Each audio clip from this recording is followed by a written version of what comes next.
How would you feel if your mom, dad, sister, or brother died in a drunk driving accident and the driver was underage?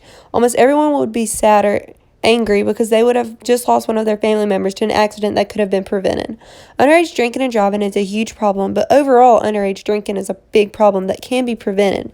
Underage drinking has caused accidental deaths and injuries that could have been prevented if the government cared enough to do something about it, but we cannot place all the blame on the government. Even though underage drinking has caused pain to so many families, it can be stopped if we work together to make the issue known and lower the drinking age. Underage drinking has hurt so many people in different ways, and that's why we need to take action to put an end to it. Richard Bonney states in 2000, 36.6% of youths under age 21 traffic fatalities involved alcohol.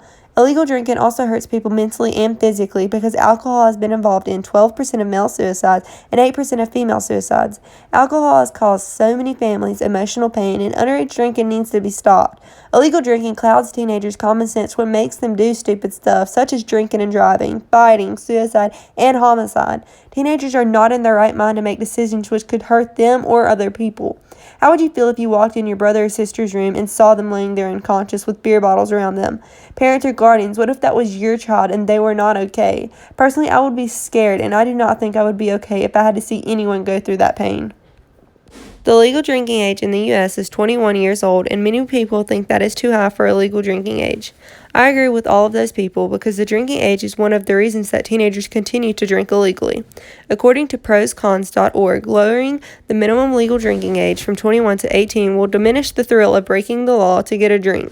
Teenagers love to have some sort of thrill in their life, which is why some of them drink since it is illegal. Also, countries with lower legal drinking ages have fewer drunk driving, traffic accidents, and fatalities. The United States has one of the highest percentages of road traffic deaths involving alcohol, and our drinking age is 21.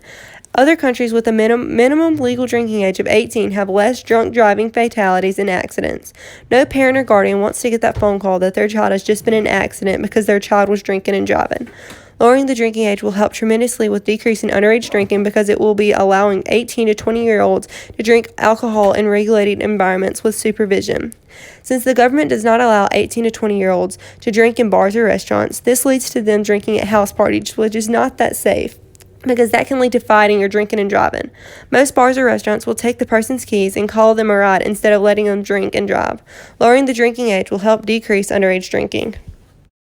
One of the main reasons that the government should not lower the drinking age is because 21-year-olds tend to be more responsible than 18-year-olds.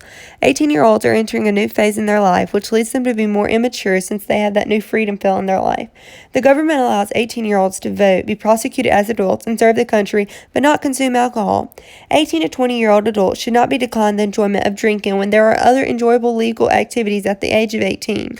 The government not lowering the drinking age because 21 years old are considered more responsible is not a strong enough reason to keep the legal drinking age that high.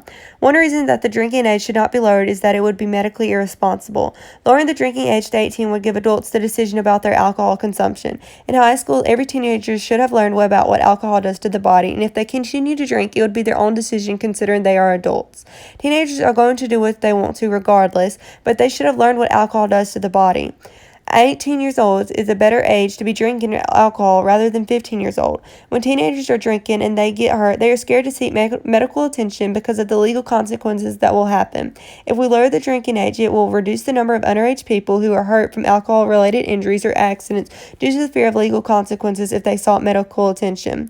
It will not be medically irresponsible because good medical things will happen once it will be lowered. There are multiple ways that you can take action to put an end to underage drinking. The main thing that we need to do is not stay quiet about trying to decrease underage drinking. The government's not doing anything about it, but we can help get the serious issue noticed where they cannot ignore it anymore. Underage drinking has caused so many families pain, and it causes emotional and physical pain to a new person almost every single day.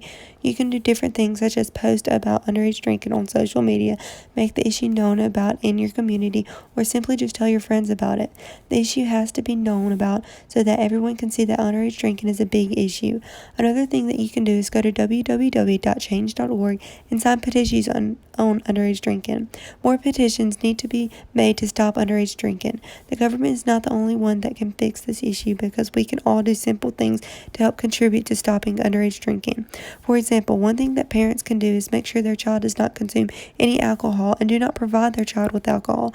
According to Joan Sandra C., younger respondents were more likely to report that their parents were the main source of alcohol. Parents do not need to be giving their underage children alcohol. Instead, they need to make sure they are not drinking any alcohol illegally. Parents should know where their child is and what they are doing at all times. Also, teenagers do not need to be drinking alcohol and just say no whenever someone offers you it. It is hard considering some people might peer pressure you into it, but one sip is all it takes to get you addicted to it. There are multiple ways that you can take action to decrease underage drinking, and pick one way, and it just might save someone's life. Overall, underage drinking is a serious issue in today's world. The problem needs to be heard so that we can work together to fix it. You can easily be a part of helping decrease underage drinking by not taking a sip of alcohol and not providing anyone with alcohol. One person cannot fix the entire issue, which is why we need everyone to do a small part so that we can fix a big issue.